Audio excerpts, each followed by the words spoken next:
രാജ്യത്തെ നടുക്കിയ അഹമ്മദാബാദ് വിമാന അപകടം നടന്നിട്ട് ഇന്ന് ഒരു വർഷം.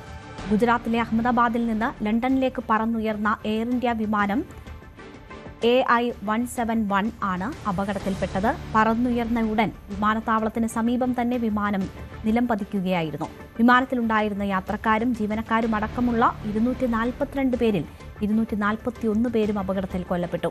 വിമാനം നിലം പതിച്ചപ്പോൾ സ്ഥലത്തുണ്ടായിരുന്ന 19 പേരും മരിച്ചു.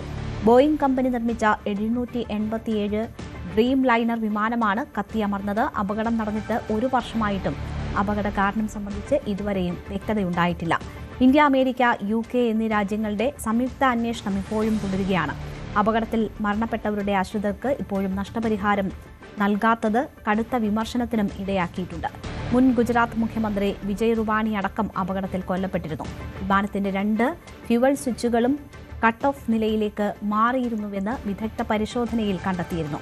ഇത് ബോധപൂർവമായിരുന്നതാണോ അതോ സാങ്കേതിക പിഴവാണോ അബദ്ധത്തിൽ പറ്റിയതാണോ എന്നതാണ് കണ്ടെത്തേണ്ടത്. ഇത് കണ്ടെത്താൻ കഴിയാത്തതാണ് അന്തിമ റിപ്പോർട്ട് വൈകുന്നതിന് കാരണം. പൈലറ്റുമാരെ പ്രതിക്കൂട്ടിൽ നിർത്തുന്ന തരത്തിലാണ് നിലവിലുള്ള സൂചനകളെങ്കിലും വ്യക്തമായ ധാരണയുണ്ടാകാതെ റിപ്പോർട്ട് പ്രസിദ്ധീകരിക്കരുതെന്ന് പൈലറ്റുമാരുടെ സംഘടന സർക്കാരിനോട് ആവശ്യപ്പെട്ടു.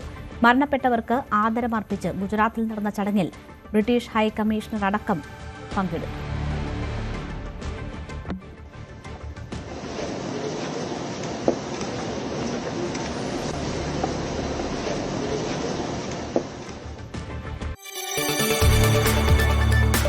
കൂടുതൽ വാർത്തകൾക്ക് News 18 Keralam YouTube channel subscribe ചെയ്യുക.